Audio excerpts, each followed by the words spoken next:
সব সময় আল্লাহর কাছে এই দোয়াটা যেন আমরা করি, আল্লাহ কিয়ামতের দিন তুমি আমার হিসাব নিও না, আল্লাহ তুমি আমার বিচার বসিও না, আল্লাহ তুমি দয়া করে আমারে মাফ করে দিও। আল্লাহ যার বিচার করবেন ও জাহান্নামে যাবে, আর যার বিচার করবেন না সে জান্নাতে যাবে।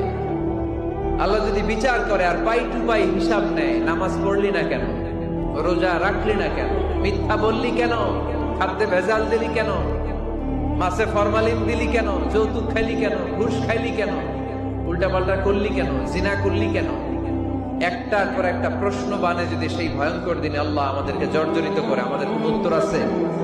সেদিন আমাদের বাঁচার কোন উপায় আছে? তাই আমরা সবাই আল্লাহর কাছে দোয়া করবো, আল্লাহ কোনো বিচার টিচার মানি না, কোনো বিচার করতে পারবো না, দয়া করবা। কথা কয় না? কি করবে? এবার আওয়াজ করে বলেন, বিচার চান না দয়া চান?